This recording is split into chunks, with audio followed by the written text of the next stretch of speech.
This is the player I'm going to get mad at you guys about, just so, steel yourself. Failure. You take it very personally. You shame me, guys. You shame me. Uh-oh. Tell me why I'm wrong. So I'm just going with my heart over my head, because my head is stupid anyway. It's a sight for sore eyes. Oh, that's just dumb, though. I've never been proven more wrong in my life so quickly and so dramatically. Recording June 27th, 2022. You are listening to this on June 29th, Wednesday. And for you, the bank is open. Snap Wilson, Robocoko, MJ Tolliver, maybe Siri. Hey Siri, what is the meaning of life? Alexa, play Despacito. Hey Google, am I pretty? And now that we've set up everybody's mobile devices, welcome to the 6th podcast of the year. All-star, super spectacular slamboree or something. Guys, how you doing? MJ, what's up? I'm just laughing at you behind this mute button. I'm okay. I had a rough week and I'm kind of tired right now, actually, but I'm good. I'm here. So, yeah. Excellent. Becky? I'm okay. Okay. Your intro reminded me of a episode of Reply All, a different podcast, not a competitor. I love Reply All. And there was a guy who had named all of his music as like, hey Google, play Call Me Music. Hey Alexa, play. And they figured out that this is how he became someone's top artist on Spotify. And they're like, who is this? And it's just he programmed all of his music to be titled that. Wow. Yeah. So if we accidentally did set off all of your mobile devices, well, you can tell us if Google thinks you're pretty or not. I'll name this one, Hey Google. Hey Google. Play me a WNBA podcast. Let's first talk about the biggest news of the week, which was Tina Charles deciding to say vaya con Dios to the Phoenix Mercury and presumably signing with the Seattle Storm. It hasn't happened yet. I don't think she's officially cleared waivers yet, but I haven't checked across the timeline to find out. It was reported, I should say, that this was in the works for a while. I believe that it was definitely in the works for a while because it was presumably timed to happen exactly after the midpoint of the season when nobody had cap space left to potentially pick her up. So I do believe that was by design, and she did that so she would have the ability to choose her own team, which is going to presumably be Seattle. But the reported reasoning, it doesn't make a lot of sense to me, in that it was reported that she was unhappy with the amount of touches that she was receiving. She wanted more playing time. She wanted more touches. Among players who play 20 minutes or more in the league, she was 5th in usage. So that seems like a really, really odd complaint. And if it's true, that I don't get it. I really don't understand it. I suspect that it was more than that. I suspect she didn't want to be a highly used player on a really bad team. And apparently she's not going to have the same usage on Seattle for sure.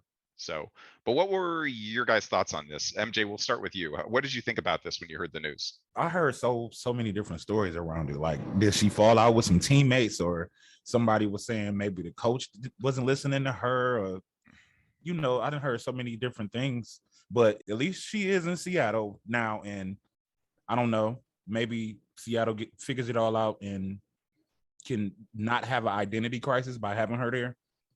But I don't know. It was all confusing when the news came out, and I'm just like, what? Huh? And usually I'm like working when all of this stuff is happening. I seen it across my phone, and I'm like, okay, so did she just get cut? No, definitely not that. Yeah, and it was like what they call it, a contract divorce. Yeah, that's what? That is the official terminology, but it's nowhere in the CBA, which I find kind of interesting. Feels like they should come up with a different kind of terminology for that. Becky, what were your thoughts on it? I was surprised, but it made complete sense. Seems dubious that her concern was usage, which she probably didn't want to put out a press release that said, I don't think I can get a ring with the Phoenix Mercury, and also this team is a shit show. And so that was just something to say. The Mercury's has had some very bad vibes all year, a lot Yeah. of which is uncontrollable for them, but it's also like I feel like some people are talking about like lack of loyalty, but like she just came in a couple months ago and the players were already screaming at each other, and as she leaves, Sophie Cunningham's yelling "fuck Tina Charles." Like, seems like a bad situation, and I'm glad she's in Seattle.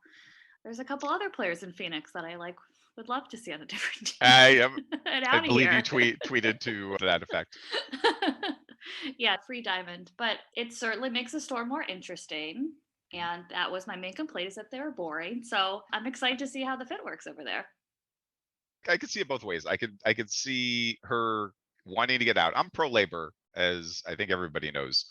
And so anybody exercising their ability to get out of a situation they don't want to be in, I can't be mad at that. I can also understand the F Tina Charles, if them feeling that way, because it's not something you normally do. And if everybody did it, then we would have people just constantly leaving teams that they were unhappy in all the time. I'm not sure that would make any sport and any more interesting or fun to watch necessarily. So I can see both ends of it. I am inclined to also say, like, if it happened to be she really was mad about her usage, or she was mad about the team not being great, she was in a position to change one of those things, because she did not defend to save her life. She was, I'm sure, I would definitely say she was the worst defensive center in the WNBA this season. Just a complete lack of, it wasn't a lack of ability, it was a lack of effort. She just wasn't trying most of the time, and just let people get into the paint and get buckets pretty much at will. It doesn't surprise me that the team played a lot better with both her and Diana Taurasi off the floor in the last game. I think it was Stephen Drinkwald who said that the best lineup we would love to see going forward would be like Skylar, Diamond, Petty, Brianna Turner, and I forgot who the other player was. I'm blanking, but not Tina Charles, who have been killing them all year on the defensive end. In terms of fit with the Storm, I'm really less optimistic than other people I've seen on the internet about it. Just as a matter of fact, is if it really was an issue with touches with her, and if she really wants to be high usage, then I think she's going to hurt the team. If she's willing to fit in, take her offensive rebounds and get putbacks, spot up, that kind of thing, no problem. But the best lineup in the league right now is their current starting lineup with Sue and Brianna and Jewel and Gabby and Ezzy. And if you're going to cut into that, I don't know. I don't really feel good about it. I especially don't feel good about her defense on that team. There is a possibility she can boost some of the bench players who really feel like there is a lot of potential for them to play a lot better than they have. So maybe that will help out, just having somebody in there to draw attention and get them more opportunities. We'll see. It is interesting. You're right. It does make things a lot more interesting, but I don't think it's going to be a good change for Seattle. But I've been wrong before. So moving on to weak sauce portion of our podcast. WNBA All-Stars, the starters were named this past week. I believe so. We have Sue Bird, her 13th selection, Sylvia Fowles, her 8th, Sabrina, her 1st, Jonquel Jones, her 4th, Nneka Ogwumike, her 7th, Candace Parker, her 7th, Kelsey Plum, her 1st, Brianna Stewart, her 4th, Asia Wilson, her 4th, and Jackie Young, her 1st. What do we think about the starters? Becky, who would do you agree with all of these? Were there some that you feel that should not have been in there? I know you probably feel strongly that Salute should have been starting, right? I do feel strongly that Salute should have been starting. I think the co-captain's idea with Sue Bird and Sylvia Fowles is kind of an interesting one. I don't love that they took up 2 of the starting spots. I didn't select either of those 2 to be starters, though I selected Syl to be an all-star. But I wanted to honor these 2 legends of the game in the All-Star game. Like, the All-Star game's for the fans. Let's find a way to honor them. I just don't love that it meant taking away a spot from players who might deserve to have a starting spot, and taking away kind of what might feel special about being a captain. That was like the big thing that I disagreed with. And then I had a couple differences on the guards, but Okay. otherwise the starters made Okay. sense. How about you, MJ? What did you think about that starting starting selected starters? I was just mad that they didn't like my list didn't match. Okay. I kind of looked at it like a little like fantasy type of thing. Like I wonder if I would have bet on that, would I have won? Oh, But where mean, were you off? What was your biggest miss? when they say the starters, they talking about Yeah, for they were selected by a combination, percentage wise, 50% from the rank of fan voting. So it didn't matter how many votes you got necessarily, as long as you were ranked first, second, third, whatever, then that was what they went off of. So it's 50% of fan ranking, 25% of media ranking, and 25% of player ranking. A lot of interesting ranks as were revealed. Only the top 10 among the front court and the back court each were revealed. I would really have liked to have seen the rest of it, because there were some fascinating things going on in there. Were you able to bring it up? Yeah. Okay. Yeah, I have Kelsey Mitchell on my list. Oh, okay. All right. And who else that you? Did you say Ryan Howard was in it? Ryan Howard was not selected as a starter. Okay, and I got her too. Oh, okay. All right. Fair enough. Yeah. Everybody else made it. Well, I don't know. Deladon's not a starter though. Deladon is not a starter. Okay, so those are my three that I have that's different, because you said Fowl, Stewart, NECA, Jackie, Kelsey, got Aja, and John Quill. I got them. Okay. So you were just like hoping. It's too bad there wasn't gambling on this. Yeah. It made it fun for me. All right, it's not bad. The most interesting, the two most interesting results for me was Candace Parker finishing 13th among the players, among front court players. Yeah. I can't say that's necessarily a surprise. There's been a couple of player polls in the past that Candace has not reflected very well in. So I suspect around the league, not everybody is a big fan of her. And then the other one was Skylar Diggins-Smith finishing 17th among backcourt players, among the player voting, which I seen she had a problem with that too. She did. Yeah. So yeah, if they're allowing me to bet on Skylar winning the All-Star Game MVP, then I may throw some money at that, just because I have a feeling she's going to arrive with a slightly bigger chip on her shoulder than the chip she normally has on her shoulder. I would love to see that. Candace certainly showed out the next game after being voted 13th among the players. So just getting snubbed. Yeah, we're going to go on the every game now is going to be the Candace and Skylar revenge game. The player voting. The player voting is just something I would love to see all the time. Just to have it do it every month. I would absolutely love that gossip. Just a continual player ranking of each other and see what happens. Oh my gosh. So yeah, that was very interesting. Really, the players absolutely cut. They cost Skylar the starting spot. She was only like a rank and a half, I think, behind Sue Bird. So that was all player voting. even having her like finish like I think 10th or something like that, which is still ridiculous. She would have been the starter. So they cost her that spot. So yeah, let's get into it. Everybody went through and picked their 22. I confess I don't really care much about the starters. Obviously, Sue Bird is a player. Spoiler alert. I don't think she should have been selected, period. I think if they wanted to put her in the game, then you can up it to, it should be 12 players per team anyway, because every other basketball roster is 12 players per team. I don't know why we're still doing 11 for the All-Star Game for the WNBA, but you could have added an extra player and just said, hey, Sue Bird, for your last season, come and be a guest player or whatever. They did the same thing with Dirk Nowitzki and Dwayne Wade in the NBA All-Star Game in their final seasons. I think just naming Sue and Sylvia as honorary players ahead of time, so you don't have to, be mad about them being selected or something. I think Sylvia deserved to be selected anyway, but that would have been cool. Just do that. Find a way to honor them. I don't even know what co-captain does. Captain, co-captain. I guess they're going to pick the teams together with Asia and Brianna. But sure, it would have been great for Candace to be a captain since it was in Chicago. But if she's finishing 13th. among the players, maybe they just don't want her to be captain. Right. Sky Show Chai did everything he could. I'm it. sure he I did. have to shout it out. He was out there on Twitter every day, adding people, rallying the troops. Shout out to Sky Show He Sky. didn't. He didn't vote for Tina Krajnicek and Annalie Maley. He didn't at them. He didn't give them WNBA All-Star Twitter because they only received one vote each. Well, it was messed up. Lee Yuru just was not on the Yeah, ballot. she wasn't available. Period. Yeah, Like that. Like I don't know. That's a big oversight. she came late. I don't know. I don't know what to tell you. Like there are people who had only played like 2 minutes of one game and they could get votes, and Lee Yuru, Katie like, Benson. just playing. Katie Benson out got 2 there. votes.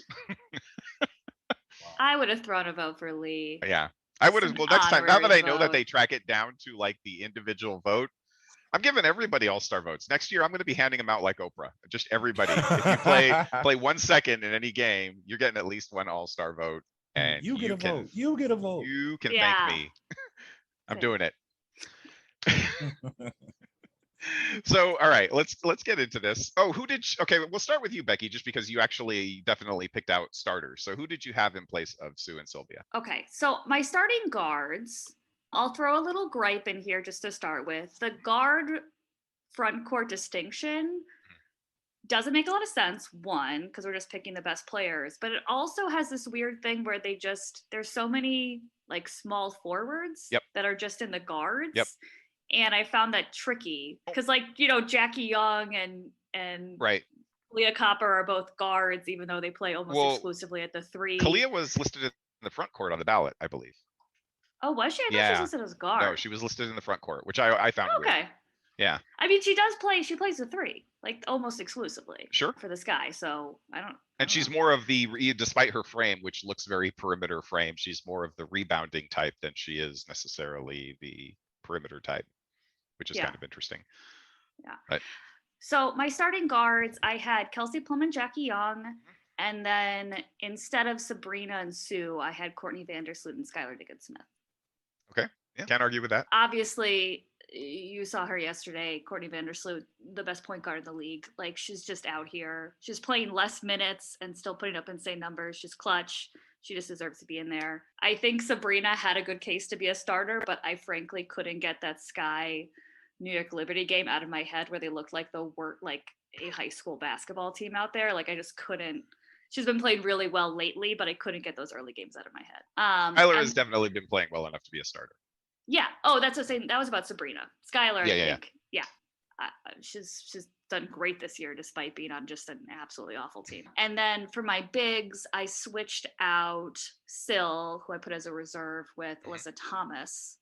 Okay. Considered putting Brianna Jones ahead of her, but Brianna Jones is doing what she does against maybe the bench mostly squads. So mostly bench squads, sure. So, but otherwise, I thought the starting bigs were basically on point.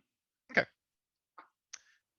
All right. So, how should we approach this? I guess let me go down a list here real quick, and we'll kind of like deal with everybody that we all agree with. And so, did you guys not pick out starters? Is what I'm hearing. I don't care. Okay. Nah. I was fine with Sabrina, but I see your point, and especially if you want to go with, not just rely on the first 14, 18, whatever, however many games this season that a player has been good and look more historically, then Skylar and Sloot, especially since it's in Chicago, sure.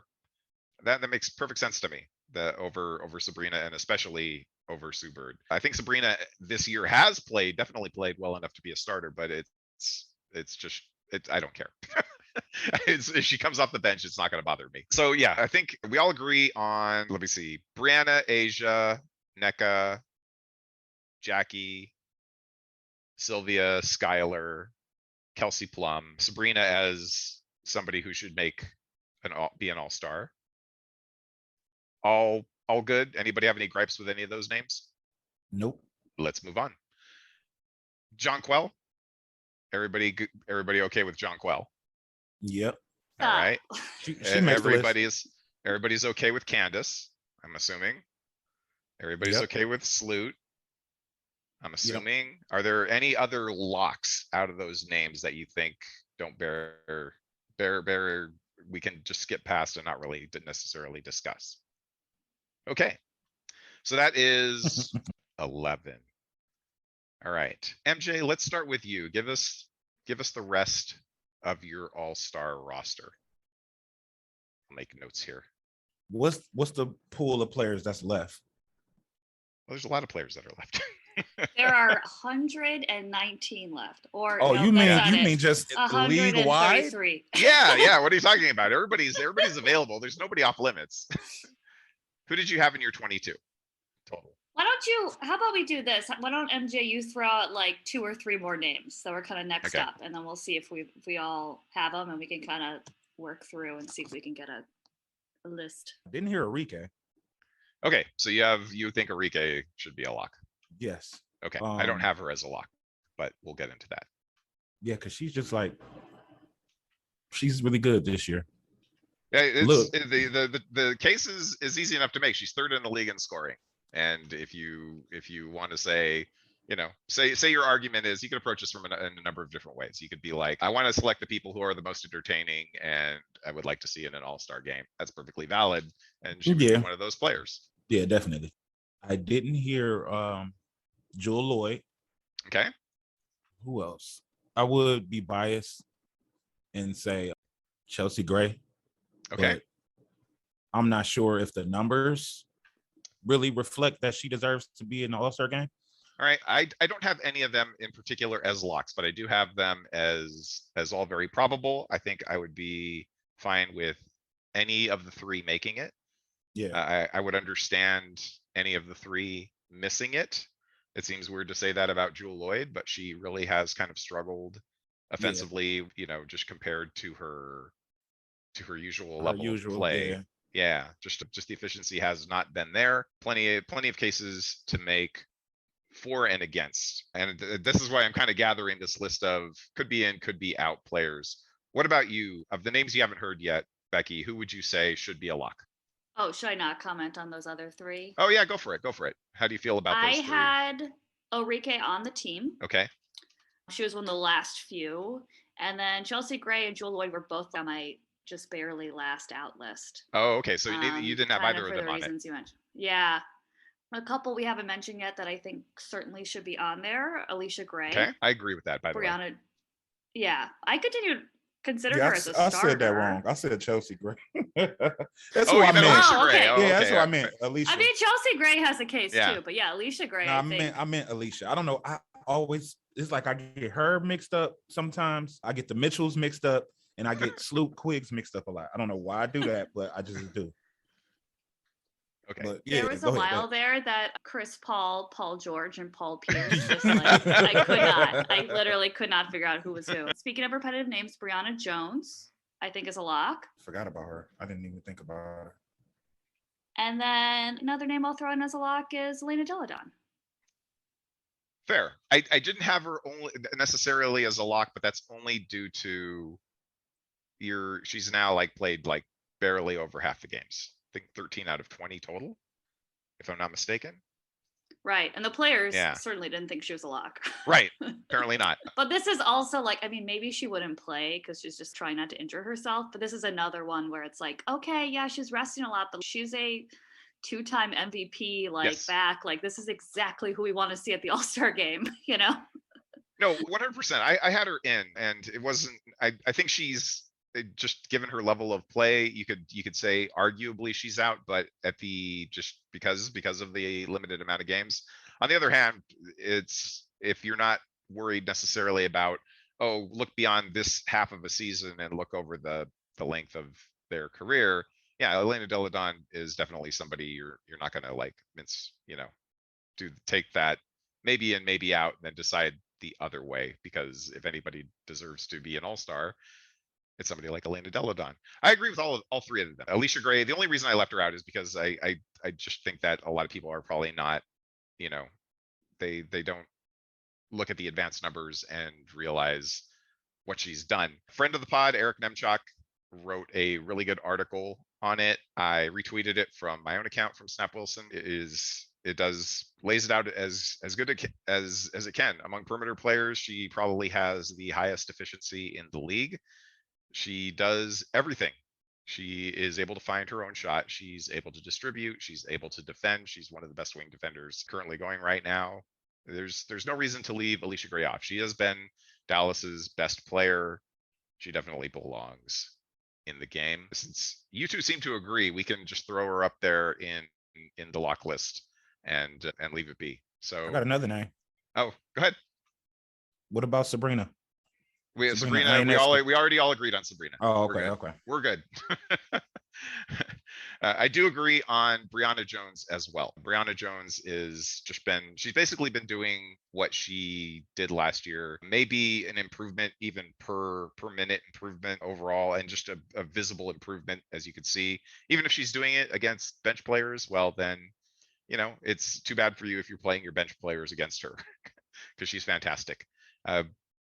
Yeah, no, just the same thing. She is one of the best back to the basket centers in the league, does all the big player things, the offensive rebounds, one of the best defensive rebounders, one of the best defensive rebounders, really, really good defensively. I think she's even better defensively this year than she was last year. Big time scorer, very efficient scorer, one of the arguably the Suns' most valuable player up to this point, just because Jonquel started off not playing so many minutes. I think Jonquel is their best player, but she also has had a few games where she's struggled a bit. So you could make a case for Brianna being their best player so far this year, even if it's just by increments. I have no problem with her either. So when I went through this, I eventually came down to 25 names that I was fine with. In addition to everybody that we have mentioned, I have Emma Miesemann. I think Emma Miesemann Yes. deserves to make it this year. I have Derica Hamby. Just gonna throw out there that Derica Hamby is 23rd in the league in scoring. She is well above 600 true shooting percentage, and she's 3rd in the league in rebounding, and she's playing for the best team in the league. And having to sacrifice her own scoring and everything else for the shooters ahead of her, and she's still playing fantastic and still putting up great numbers. I think she deserves to go. I have Kelsey Mitchell, who is having the season most people think that Arike is having. She's having the less selfish Arike season, is how I would describe it. I can understand people not wanting to be here. I think there's an argument that because she plays on such a poor team, but she does exactly what that poor team needs her to do, which is to score. Beyond that, her numbers, like per possession numbers from Arike, not all that different, and just better, like slightly better, slightly more efficient, just not as much usage, that kind of thing. I have her well ahead of Arike at this point. Alyssa Thomas, I don't think, does anybody disagree with Alyssa Thomas being an all-star this year? I think she clearly pretty much deserves to be one. Yeah, she should go. Yeah. Oh, I had her as a starter. Oh, there you go. Right. You had her as a starter. Those are my group of, I think they definitely should be in there. Yeah, I like the Kelsey Mitchell. She's on my list too. Okay.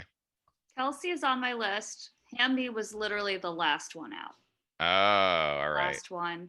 And it ended up being a tiebreaker with her and Kalia Copper. I knew and it. I decided it was like, it's Chicago. She's the finals MVP. We're in Chicago. Let Cop play. So Hamby, unfortunately, was the last one out. All right. Well, here are my, if they're in or out, group. Rike, Ezi Magbagor, Ryan Howard, Jewel Lloyd, Chelsea Gray, Ariel Atkins, and DeWanna Bonner. Am I nuts for any of these? No. I do not have Ka in that group, as you may notice. I think she's in the next bit down. Part of that is, even if you say she's in a group, belongs in a group with this particular group performance-wise, she's played fewer games than all of them. The Chicago Finals MVP thing, I kind of get that. I do. But if we're also looking at past performance, and this is the reason why Ezzy was my first cut out of this particular group, was if we're not just basing it on the first half of this season, and we're looking a little bit more towards the past, then Ezzy does not belong, because she hasn't been anywhere close to an all-star prior to this point. And you could easily see her kind of going back to, being less than she is currently, and it looking like a dumb selection at the end of the day. I just couldn't get caught there. Just performance wise, I think she's a little step below. There's a group that's just out for whatever reason. Mariah Jefferson, Jessica Shepard, Natasha Howard, Natasha Cloud, Kayla McBride, Cheyenne Parker, Kalia Copper. That was my not quite. Liz Cambage is another one I had in there, who is like partially has all-star stats and partially looks like a train wreck.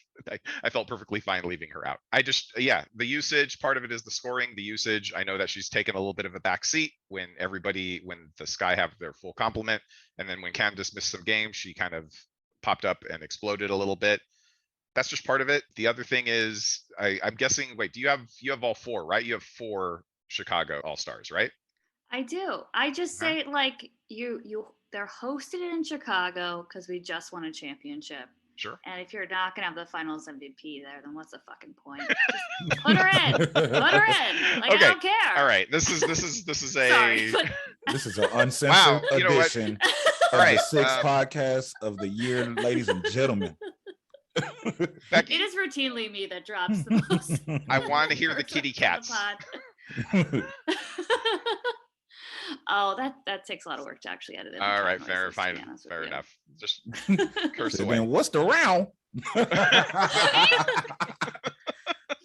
What's the meowing? What's the meowing meowing point? point of this meowing system? Meow, damn it! So I did have a lot of the names you mentioned. I had Ariel Atkins. I didn't have her originally, and then you, like, literally the intro to our podcast is you saying that you were going to get mad at us about not respecting Ariel Atkins enough. So I was like, okay, we'll put Ariel Atkins in there. I did have Ezzy squeezing in. I was looking at, like, we were trying to divvy up front court. I was trying to follow the starters, and then following, you pick 3 backcourt reserves, 5 front court reserves, and 4 wild cards. And I was looking at, like, who is the 5th best big after those starters. And I think it's just Ezzy McAvoy. I think that's just who's the 5th best or the 11th best big right now. So there she is. Okay. Yeah, I think she's definitely played well enough to be considered an all-star this year. I just, looking at the rest of these names, everybody except Ryan has more of a history than her.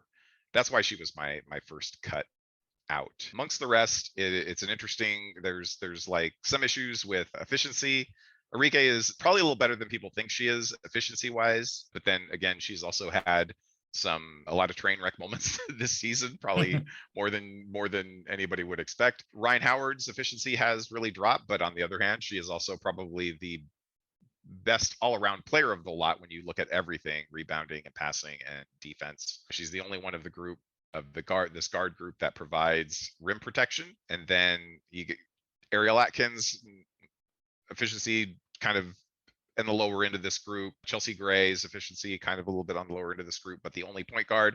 And if you looking at the list of point guards in the league, she's probably the 4th best this year, past 3 names we've already mentioned in Sloot, Skylar, and Sabrina. I would put her right behind that particular group. Unfortunately, they've selected Sue to that, so I don't know if we're going to necessarily need a 5th or not.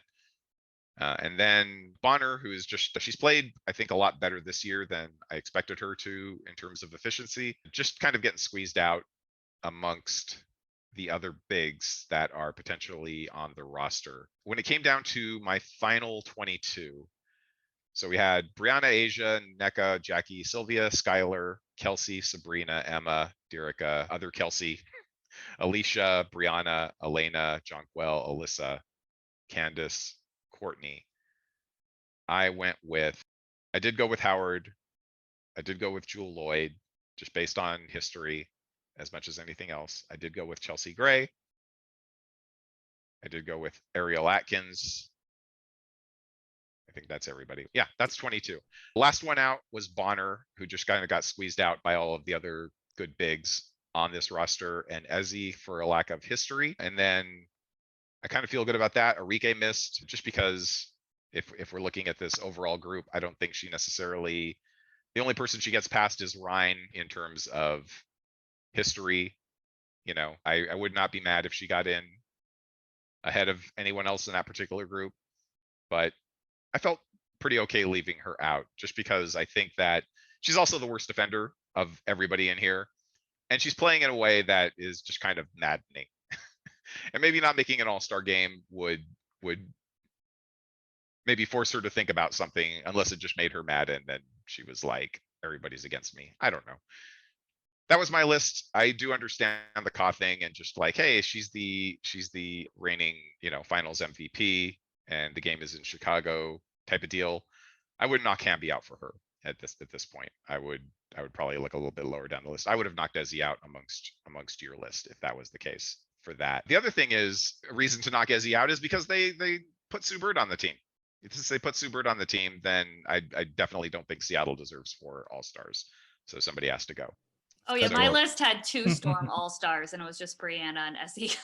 Oh, there you go. Oh, is that so? You That's right. You left out Jewel. Okay. yeah.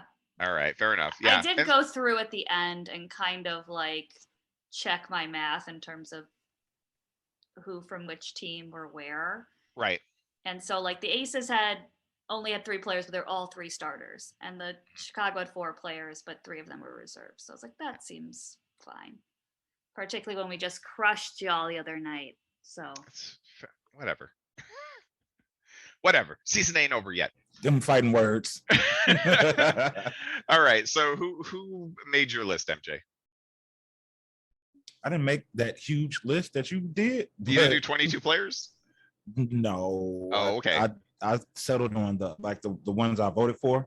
Mhm. But who I do have, just based on my vote that I put in, was Aja, Jonquel, Sylvia, NECA, Brianna, Elena Deladon, Jackie Young, Kelsey Mitchell, Kelsey Plum, and Ryan Howard. Okay. So yeah, I had 5 aces. I'm perfectly fine with that. I think they all deserve to be in it. The weakest case is Chelsea, and Chelsea has just been, if you watch the games, part of her efficiency is that she is all right, the plays are not bearing any fruit. So we need somebody to go get a bucket. And that's Chelsea's job because she is the best difficult shot shooter on the team. So that's her job. And that's why it tends to suffer. Kelsey has called her the coach on the floor and attributed her success to what Chelsea Gray has been doing. She's been improving really defensively. She has the highest steal rate amongst all of the various, you know, borderline cases that we mentioned. She's been great. She's improved in practically everything that I was hoping she would improve. She shoots the 3 more often. She's getting to the cup and getting free throws, all that good stuff. And yeah, and she's like the 4th best point guard in the league. So I'm perfectly content with it. Should be her. the Aces versus the field anyway. No, we don't have a bench. We need a bench. So we still need an all-star bench. I mean, I just think, I don't know. Yeah. It would be interesting to see that if like you could take the Aces best 5 and put like 5 other all-stars together and see if they could beat them. Well, we'll get to that in the next segment of interesting. What we would do for yeah, spoilers. All right, don't reveal it now. I did have 3 Chicago all-stars. I left Ka out, but I had Emma, I had Candace, I had Sloop. I like the Emma pick. Yes, she just 100% deserves it. She's been absolutely fantastic this year. I think she's honestly been Chicago's best defensive player. Yeah, over the season. She gets murdered a little bit on defense sometimes. There was that Indiana game where Melissa Smith just gobbled her up, chewed her up, and spat her out. But aside from that, she's been terrific. I think she's like up there in steals as well. She's just been really, really active with the hands. So she's making defensive plays in addition to that. So yeah, Emma's awesome. And I feel validated in picking her having the 11th best player in the league this season. I think that's kind of close to where she has been playing so far. So all-stars, everybody. Those are who we feel should make it. I don't think that there's a bad argument in here. So you can tell us what you think about it when you listen to the podcast. I know some of you will. Let's move on. Some of you will. I know some of you will. I know. I got some names in my head of who will have something to say about this. I do have to mention one player. Sure. That I thought long and hard of, and they just barely didn't make it. Brittany Sykes didn't make it. Yeah. Shout out to Sabria, who was running the campaign, and I was very close. Like, I think Brittany Sykes has had a really good year. She's always had a good great year for on Brittany defense. Sykes. Oh, she's had a good year. She's had a good year. It's okay. Jeez. She's fine. Just not enough offense.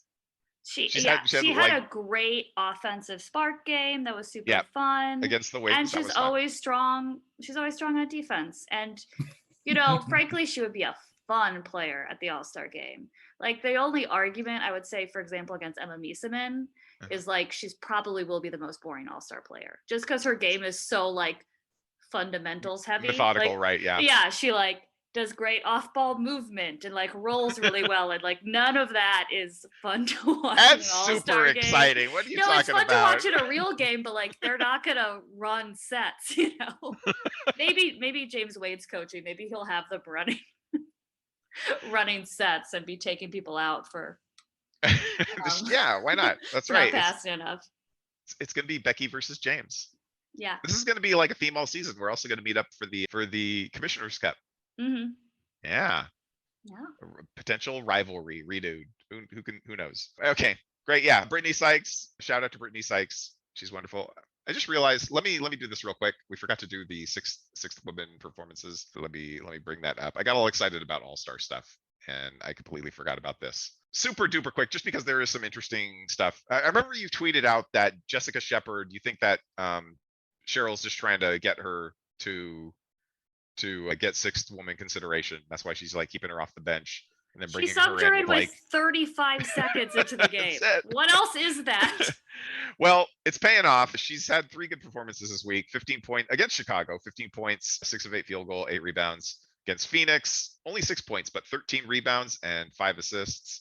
And against Phoenix, 9 points, 2 of 2 from the floor, 5 of 5 from free throw, 9 rebounds. Asia, again, continuing her success in Atlanta, 23 points, 8 of 13 from the floor, 4 of 6 from 3. Azure against my beloved Aces in the game that we're not going to talk about.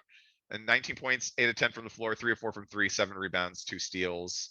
Tierra McCowan had another good game, 12 points, 4 of 5, 10 rebounds against Indiana. Indiana. I was thinking Indianapolis for some reason. Sammy Whitcomb decided to show up against Connecticut. 14 points, 4 of 6 from 3, 3 rebounds, 4 assists. She looks like she's becoming untracked a bit and playing closer to where she was. Welcome back, Natalie Achanwa, back into the lineup. 12 points against Phoenix, 5 of 6 from the floor, 6 rebounds.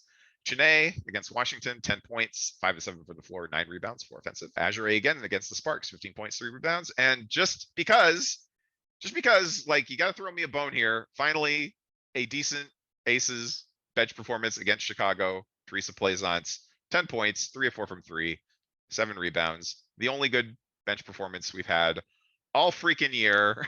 I just wanted to bring it up.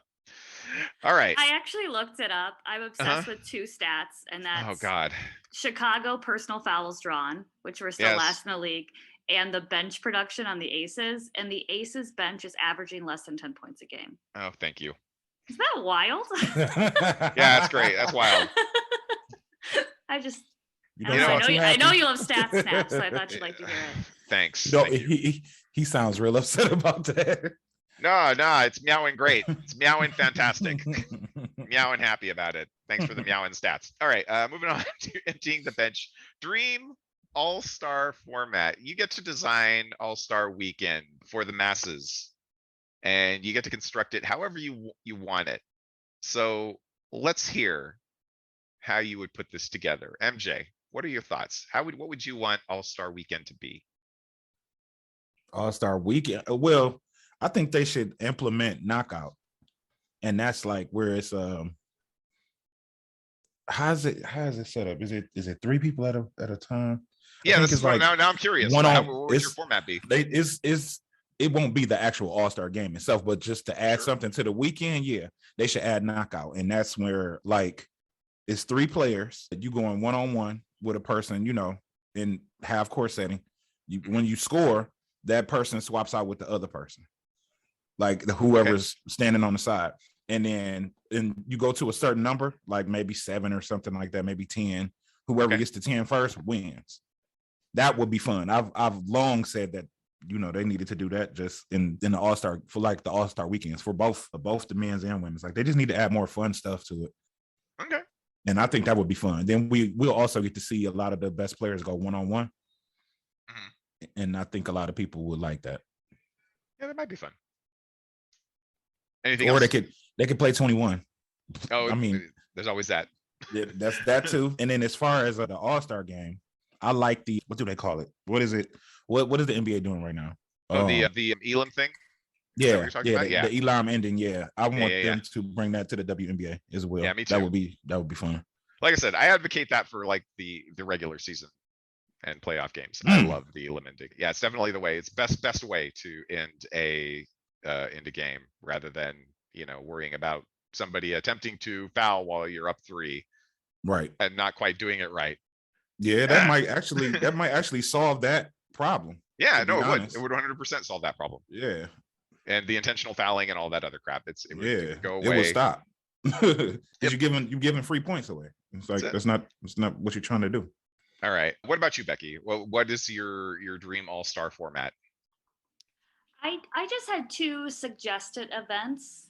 I really would like there to be more involvement with the rookies and the sophomores. I really like that aspect of the NBA All-Star Game, that it provides that showcase. I mean, the NBA All-Star weekends also have like a G League showcase, which I think is super, super fun. And so because there's less rookies and sophomores, maybe like a 3-on-3 game between them or some sort of thing like that where the younger players can show out, I think would be really fun. And then the other thing, also cribbed from the NBA All-Star, because I've been to this event twice and I love it. I would love a celebrity All-Star game. Okay. I love those games. I can't help it. I normally don't know half the people. Guy Fieri's always on the sidelines. I just really enjoy the whole atmosphere. And I think it could be really fun and have like other female athletes at the game and make it more of a weekend. Like one thing that I'm very frustrated about, particularly because I'm here and I have people visiting that weekend, is there are supposedly an all-star weekend of events and the site still says coming soon and there's no way to buy tickets. Oh, Jesus. Which is a little late in the day to be planning that. So I just would like it to be more of a weekend of events and destination. And those are the additional events I would throw on to make it more fun. All right. Well, I have the most drastic change in that I'm getting rid of the game altogether. Unless you're doing WNBA versus Olympic team or something cool like that. I have attended one regular normal all-star type game that wasn't too bad from the score, and I think it was about as competitive as you might want it to be. And I still remember practically nothing from it. Erica Wheeler won the MVP. All of the stuff I remember was stuff that happened off the court or between timeouts and things like that. Some Elena Delle Donne fan getting blindfolded and being introduced to her like right in front of me. That was really cool. Just like all of the stuff that was just going on off to the side or not happening in the game, because the game is just not competitive. Everybody's trying not to get hurt. That basket, it's boring. That's just how I feel about it. Is I don't see the purpose of playing a game that you don't really care whether or not you win, or maybe you care just enough a little bit to try in spurts. I've said it before, the WNBA versus Olympic team became a pride thing, and it was beautiful and it was wonderful, and there was much more competitive basketball than let's not go crazy and let's not get hurt level of basketball, which I am eternally grateful that I ever got to see. That was one of the most entertaining live women's basketball games that I've ever been to in my life, and I was really surprised that it was that way. So I've dispensed with the game altogether, unless we're talking about an Olympic year and we're going to do that again. I want a 3-on-3 tournament, because 3-on-3 basketball is awesome, and I want real stakes for it. I want a prize pool. You can take the dumb prize pool from from the Commissioner's Cup or a portion of it. Maybe it shouldn't be, that much money, winner take all, but it could be a lot of money, winner take all, or first and second or whatever. You can do that, or you can add some real stakes to it. You can give the team that wins the whole thing 2 wins in the win column for the remainder of the season. Not enough to really change anything all that much. That's not enough to really change anything a whole lot, but it is enough to like bump somebody up a seed. I've looked at this. I've looked at the past standings, and I'm like, what would 2 wins do here? It might change things if you're just out of the playoffs, but not this year. I don't think it's going to matter this year, because I think there are 4 very, very, very bad teams, and I don't think we're going to have to worry about any of them being anywhere near the playoffs. But for everybody else, that would have been a seed up. It would have been more in the era of the way the playoffs used to be constructed, because it mattered if you were 5th or 6th or 3rd or 4th or 1st or 2nd. But in this, it might get you home court, or it might not, or it might move you slightly up the standings. I think that would be great. 3-on-3 is awesome. You can think right now what 3 players your team would send. I already know Asia, Jackie, and Kelsey would be for the aces. But who would Chicago send? Would it be Candace, Sloot? Would it be Kalia? Would it be Quiggs? Who would you send? That would be fun. That'd be fun, right? They do it in the FIBA games, and it's been successful. Like a lot of people actually like it. It's very popular too. Yeah, it's great. 3-on-3 basketball is great, and you would just do it. You would wind up playing a total of 11 games. You could play them over the Saturday and Sunday. Do the first 4 on the Saturday, All-Star Saturday. Bring back the skills competition. That was righteous. That was my favorite thing of not related to the games. That diamond one in 2019. That was a lot of fun. It was very, very clever. It looked cool. It had an awesome finish. You had to nail the 3 to win the thing. That was dope. I really liked it a lot. Bring that back. You can do that. Do the 4 first games Saturday. Do the quarterfinals. Have the 3-point competition. Do the semifinals and finals. Done. There's plenty of time to do all of it. You do the seedings would be the same as the standings currently. If you're in 9th, 10th, 11th, or 12th, or if you're the top 4 rather, you would have a first round bye, and then you would only play Sunday, and then play it just like they do the FIBA half court 3x3 rules. We're not bringing 4 players, we're just bringing 3. So I think nobody would like go super duper hard, but it would be competitive. It would be awesome. Make it worth something. Enough to make the competitive juice. Don't make it so that it's giving away the season. I don't think 2 wins is giving away the season, but if you get 2 wins out of it, that would be cool. It would be something that would be worth fighting for. It might matter more to some teams than others, or even you can get rid of that and just do a big prize pool for the group that makes it. You can name all-stars. We can go back to naming all-stars, even if they're not necessarily going to be picked, is the kind of thing that they should do anyway in years that they're not having an all-star game, and vote. They get whoever they gets voted for gets the $250 prize pool. They get an all-star selection on their name. So when we're looking at the end of the careers, we're not like, why did Courtney Vandersloot only have 7 all-star games or however many it is? Because, they were good in those years where they just didn't host an all-star game, and they didn't count. They used to previously not count the WNBA versus Olympic teams as all-star games, which is really, really silly. So it's that kind of thing, just like you can do the selections, do the vote, count them as an all-star, and then do something cool. Do the 3-point competition. Do a 3x3 tournament. It's more interesting. It's more fun. It'll get more attention than just an ordinary all-star game where, if you're not a WNBA fan, you're going to turn into it. You're going to see players kind of going half speed, and it's not going to really show you what makes them good. If you see a competitive 3x3 tournament, then players kind of going hard in it, it'll be a lot more fun, and it'll get attention. So that's my dream. Yeah, You definitely had a dream. I have a dream. just- It's not a lofty, not just as laid that lofty all on as the some of line. the other I have a dream. You banished the All-Star game altogether. Banish it altogether. I'm serious because just the game is it's not good. It's just. Oh, it I isn't. enjoy them. I don't care. I know. Well, you enjoy the celebrity game, so I figured we were on opposite ends of the spectrum. on Yeah, this. I really don't like the idea of the All-Star game mattering that much. Like, I think it should be really fan focused. I don't like it. I don't want players to get injured because of it. I don't want it to benefit people in the playoffs. I just want it to be a fun time that focuses on player interaction with the fans. And so you also don't want, I like, you know, if the game really matters, it matters that much, that means the players aren't going to be wanting to go out and do stuff the night before and having the all-star parties and all that stuff and the fashion, the red carpet. Like, they're going to be That's focusing very on fair. trying to win. And I just think it should be more like, let's kind of have a, it's like how I like going to baseball games, but only if I'm there, because it's boring. But like, you're outside, it's nice out, you're drinking beer, you're eating popcorn, and there's, you know, stuff happening in front of You you. can leave at the 7th inning, and who cares?